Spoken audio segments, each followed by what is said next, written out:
এবাৰ দিব বিচাৰিম ৰাজ্যৰ আঞ্চলিক বাতৰি আহক চাওঁ খদিয়াৰ পৰা ধুবুৰীলৈ বিশেষ খবৰ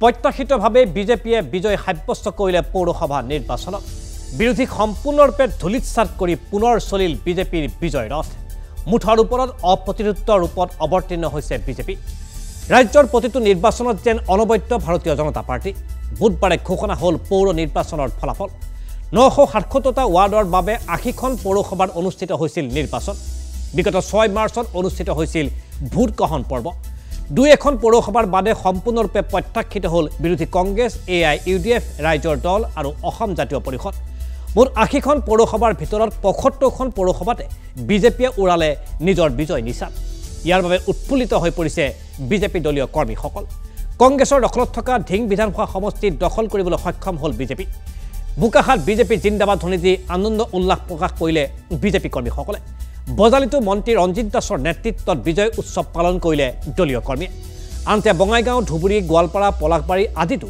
বিজেপি মিত্ৰজোঁটে সাব্যস্ত কৰিলে বিশাল বিজয়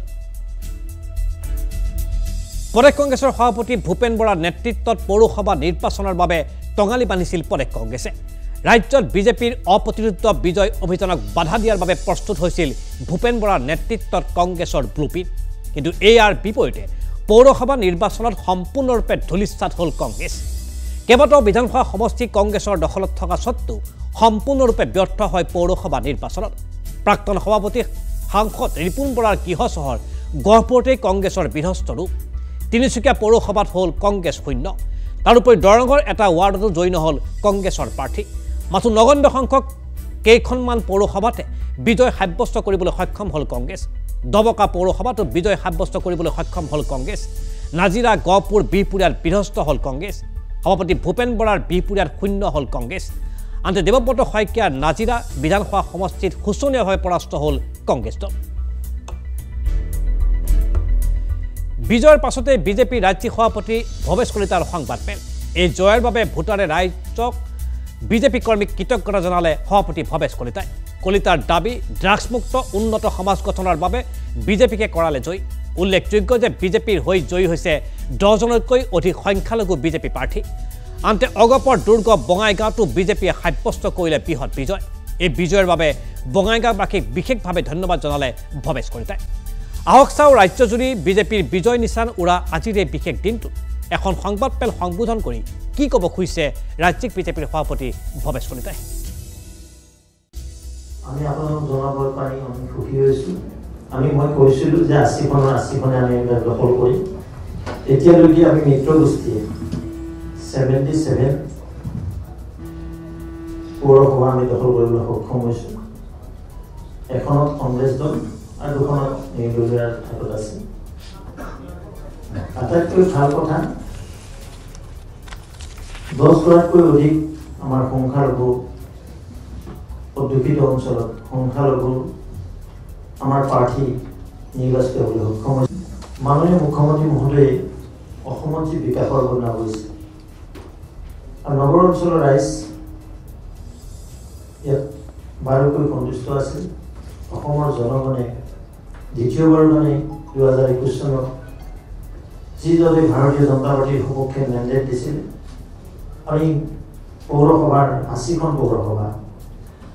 পৌৰসভাটো এই পৌৰ এলেকাৰ সন্মানৰ ভোটাৰ ৰাইজে ভাৰতীয় জনতা পাৰ্টীৰ সপক্ষে পুনৰবাৰ যে থিয় হৈ ভাৰতীয় জনতা পাৰ্টীক এই আশীৰ্বাদ দিলে তাৰ কাৰণে আমি দলৰ প্ৰতিজন কাৰ্যকৰ্তা নেতৃত্ব আমাৰ সাংসদ বিধায়ক মাননীয় মুখ্যমন্ত্ৰী ৰাজ্যিক কমিটি আমি সকলো কৃতজ্ঞ আমি কিছুমান কথা ৰাইজৰ মাজত লৈ গৈছিলোঁ যিখিনি কাম আমি কৰিম বুলি কৈছিলোঁ বা যিখিনি কাম আমাৰ কৰা হৈছিলে আৰু তাত ৰাইজ বিশেষকৈ সন্তুষ্ট আছিলে আৰু আমাৰ যিমান সভা সমিতি হৈছিল মই প্ৰায় 25খনকৈ বেছি পৌৰসভাত অংশগ্ৰহণ কৰিছিলোঁ সকলোতে ৰাইজ স্পণ্টেনিয়াছ ওলাই আহিছিলে অন্য দলে তেনেকৈ সভা সমিতি অনুষ্ঠিত কৰিবলৈ সক্ষম হোৱা নাছিল আৰু তেতিয়া আমি কৈছিলোঁ আপোনালোকে আমাক আগ্ৰহ কৰিছিলে ভোটাৰ কাৰণে ইমানখন আসন পাব আৰু মই তেতিয়া আপোনালোকক কৈছিলোঁ যে আমি 80ৰ ভিতৰত 80খনে পাবলৈ আগবাঢ়ি আছোঁ সেয়া আপোনালোকে টেলিভিশ্যনৰ পৰা দেখিবলৈ পালে বিজেপিৰ কাৰ্যালয়ৰ উৎসৱমুখৰ পৰিৱেশ আৰু বিজেপিৰ ৰাজ্যিক সভাপতি ভৱেশ কলিতাই নিৰ্বাচনৰ প্ৰাক মুহূৰ্তত যি দাবী কৰিছিল সেই দাবী আখৰে আখৰে পালন হ'ল বুলি আজি সংবাদ মেলত পুনৰবাৰ প্ৰকাশ কৰিলে। তেওঁ লগতে ক'ব খুজিলে যে মুখ্যমন্ত্ৰী ডক্টৰ হিমন্ত বিশ্ব শৰ্মাৰ নেতৃত্বত অসমবাসী লোকসকলক সামগ্ৰিক বিকাশৰ বাবে যি ধাৰা প্ৰস্তুত কৰা হৈছে সেই ধাৰাৰ প্ৰতি শ্ৰদ্ধা প্ৰকাশ কৰি সেই ধাৰাৰ প্ৰতি সহমৰ্মিতা প্ৰকাশ কৰি অসমৰ ৰাইজে পৌৰ নিৰ্বাচনত এবাৰ বিজেপিক জয়লাভ কৰালে। এয়া ভৱেশ কলিতাৰ বক্তব্য। বিজেপি শিবিৰৰ বিপৰীত ছবি দেখিবলৈ পোৱা গ'ল কংগ্ৰেছৰ শিবিৰত। ৰাজীৱ ভৱনত এক নিস্তেজ পৰিৱেশ। তাৰ মাজতো এখন সংবাদ মেল সম্বোধন কৰিলে কংগ্ৰেছৰ মুখপাত্ৰ অপূৰ্ব কুমাৰ ভট্টাচাৰ্যই। নিৰ্বাচনৰ ফলাফল দলৰ বাবে অস্বাভাৱিক নহয় বুলি ক'লে ভট্টাচাৰ্যই। জনতা জনাৰ্দনে দিয়া ৰায়ক আমি মানি লৈছোঁ, আমি উৎসাহিত, ফলাফলক লৈ আমি হতাশ হোৱা নাই। এইবাৰ আমি বহু প্ৰত্যাহ্বানৰ মাজত নিৰ্বাচনত অৱতীৰ্ণ হৈছোঁ। এনেদৰে নিৰ্বাচনৰ ফলাফলৰ দায়িত্ব স্বীকাৰ কৰিলে প্ৰদেশ কংগ্ৰেছে। দলে 85খনৰ ওপৰত আসন আমি লাভ কৰিবলৈ সমৰ্থ হৈছোঁ। এইকাৰণেই যে নাৰায়ণপুৰ পৌৰসভা আমি নিজা প্ৰতীকত 5 গৰাকী আৰু 2 গৰাকী আমাৰ সমৰ্থিত নিৰ্দলীয় প্ৰাৰ্থী আছিল, সেয়ে আমি 85 বুলি ইতিমধ্যে ঘোষণা কৰিছোঁ। খৰভাগ পৌৰসভাই বিজেপি দলৰ দখললৈ গৈছে।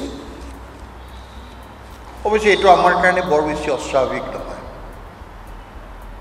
কাৰণ শাসনাধিষ্ঠিত দল হিচাপে দিল্লী দিছপুৰত কাৰ্যনিৰ্বাহ কৰি থকা বিজেপি দলৰ দ্বিতীয়টো কাৰ্যকালৰ মাত্ৰ 8 মাহ সময় পাৰ হৈছেহে।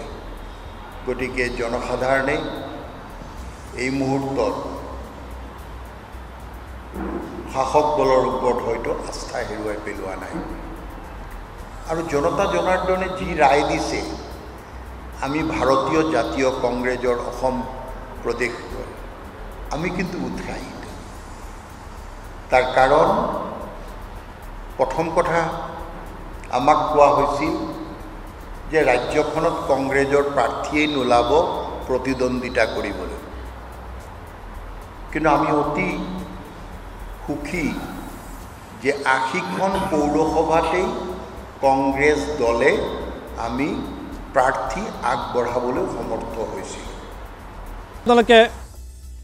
আপোনালোকে টেলিভিশ্যনৰ পৰ্দাত দেখিবলৈ পালে কংগ্ৰেছৰ জ্যেষ্ঠ নেতা অপূৰ্ব কুমাৰ ভট্টাচাৰ্যৰ এখন আনুষ্ঠানিক সংবাদমেল আজি ৰাজীৱ ভৱনত নিৰ্বাচনৰ পৰাজয়ৰ পিছত। আনহাতে ৰাজনীতিত উত্থান পতন এক নিৰন্তৰ প্ৰক্ৰিয়া। সকলো ৰাজনৈতিক দলেই সন্মুখীন হয় ভাল আৰু বেয়া সময়ৰ। এইদৰে কৈ নিৰ্বাচনৰ বিফলতাৰ দায়িত্ব স্বীকাৰ কৰিলে সভাপতি ভূপেন বৰাই। অৱশ্যে ভাল সময়ৰ বাবে ভালকৈ কাম কৰাৰ অংগীকাৰবদ্ধ হয় প্ৰদেশ কংগ্ৰেছৰ সভাপতি ভূপেন বৰা। তাৰোপৰি নাৰায়ণপুৰ পৌৰসভা নিৰ্বাচনত বিজয়ী 5 গৰাকী ৱাৰ্ড সদস্যক আন্তৰিকভাৱে শুভেচ্ছা জ্ঞাপন কৰিলে ভূপেন বৰাই। 7টা ৱাৰ্ডত বিজয় সাব্যস্ত কৰিবলৈ সক্ষম হ'ল জাতীয় পৰিষদ। পৌৰসভা নিৰ্বাচনৰ এই সফলতাত উৎফুল্লিত হৈ পৰিছে দলীয় নেতৃত্ব। জাতীয় পৰিষদৰ সভাপতি লুৰিণজ্যোতি গগৈয়ে কয় যে এই বিজয়ে দলটোৰ সংগ্ৰামৰ প্ৰতি ৰাইজৰ স্বীকৃতি। তাৰোপৰি 7টা ৱাৰ্ডত বিজয়েৰে ৰাজ্যৰ সংসদীয় ৰাজনীতিত আনুষ্ঠানিকভাৱে প্ৰৱেশ কৰিলে জাতীয় পৰিষদে। এই ভাষ্য লুৰিণজ্যোতি গগৈ। নামৰূপ, ৰহা, পাটাচাৰকুচি, চাপৰ, পলাশবাৰী পৌৰসভাত বিজয়ৰ মুখ দেখিলে জাতীয় পৰিষদৰ প্ৰাৰ্থীয়ে। শিৱসাগৰৰ কোনো ধৰণৰ প্ৰভাৱ পেলোৱাত ব্যৰ্থ হ'ল বিধায়ক অখিল গগৈ। এক চমক সৃষ্টি কৰি বিধানসভাৰ নিৰ্বাচনত জয়লাভ কৰা অখিল গগৈৰ নচলিল কোনো যাদু। শিৱসাগৰ সমষ্টিত শোচনীয় পৰাজয় হ'ল অখিল গগৈৰ নেতৃত্বাধীন ৰাইজৰ দল। অখিল গগৈৰ ব্যাপক প্ৰচাৰ অভিযানৰ পাছতো আকৰ্ষিত নহ'ল শিৱসাগৰৰ ভোটাৰ।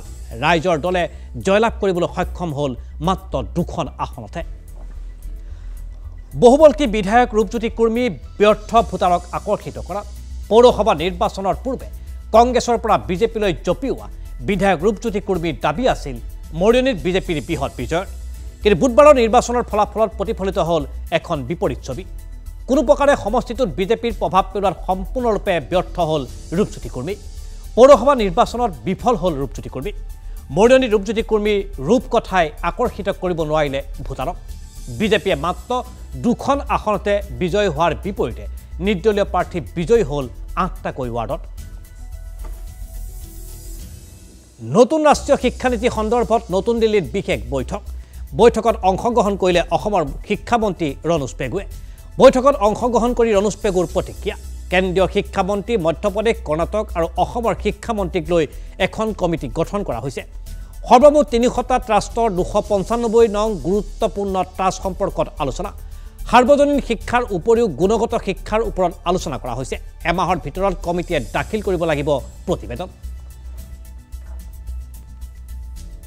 নতুন শিক্ষানীতি ২০২০ তাক ৰূপায়ণ কৰাৰ কাৰণে সৰ্বমুঠ প্ৰায় ৩০০টা টাস্ক নিৰ্ধাৰণ কৰা হৈছে ইয়াৰে ভিতৰত ২৯৫ নম্বৰ যিটো টাস্ক 295 সেইটো হৈছে যে নতুন শিক্ষানীতিয়ে যিখিনি কৰিব লাগিব তাৰ কাৰণে আমি শিক্ষাৰ অধিকাৰ আইন ২০০৯ তাৰ যথেষ্টখিনি সংশোধনীৰ প্ৰয়োজন হ'ব কেনেধৰণে সংশোধন কৰা হ'ব ইয়াক লৈ পেলাই এখন বিশেষজ্ঞ সমিতি গঠন কৰা হৈছিল আৰু সেই বিশেষজ্ঞ সমিতিখন হৈছে মাননীয় আমাৰ শিক্ষা বিভাগৰ মিনিষ্টাৰ অফ ষ্টেট অন্নপূৰ্ণা দেৱীৰ অধ্যক্ষতাত তাত বিভিন্ন এক্সপাৰ্টো আছে আমি ৩খন ৰাজ্যৰ ৩জন শিক্ষামন্ত্ৰী কৰ্ণাটক মধ্যপ্ৰদেশ আৰু অসমৰ আমি শিক্ষামন্ত্ৰী ৩গৰাকীও ইয়াৰ সদস্য তাৰ প্ৰথমখন বৈঠক আজি অনুষ্ঠিত হয় আৰু নতুন শিক্ষানীতি প্ৰয়োগ কৰিবলৈ যাওঁতে শিক্ষাৰ অধিকাৰ আইনখনত যিবিলাক বিষয় সংশোধন কৰিব লাগিব মূলত কথাটো হ'ল যে শিক্ষাৰ অধিকাৰ আইনখনে শিক্ষাটোক যিমান বহল প্ৰসাৰী কৰিব পাৰি ইয়াৰ সাৰ্বজনীনতা আৰু বিনামূলীয়া শিক্ষা সকলো ছাত্ৰ ছাত্ৰীক সকলো শিশুক বিশেষকৈ 6 বছৰৰ পৰা 14 বছৰ বয়সৰ সকলো শিশুক বিনামূলীয়া সাৰ্বজনীন শিক্ষা দিয়াৰ পোষকতা কৰিছে কিন্তু এতিয়া নতুন শিক্ষানীতিত আমি 3 বছৰৰ পৰা 5+3+3+4 ড্ৰাগছ সেৱনকাৰীৰ বিৰুদ্ধে প্ৰাগ নিউজৰ ষ্টিং অপাৰেশ্যন ড্ৰাগছ সেৱন কৰি থকা অৱস্থাত প্ৰাগ নিউজৰ কেমেৰাত বন্দী হৈছিল ড্ৰাগছ সেৱনকাৰীৰ ছবি মহানগৰীৰ মাজমজিয়াত চলিছে ড্ৰাগছৰ গোপন বেহা প্ৰাগ নিউজৰ বাতৰিৰ পাছতেই ড্ৰাগছ সেৱনকাৰীৰ বিৰুদ্ধে মহানগৰ আৰক্ষীৰ অভিযানকালত আৰক্ষীৰ জালত পৰে এজন ড্ৰাগছ সেৱনকাৰী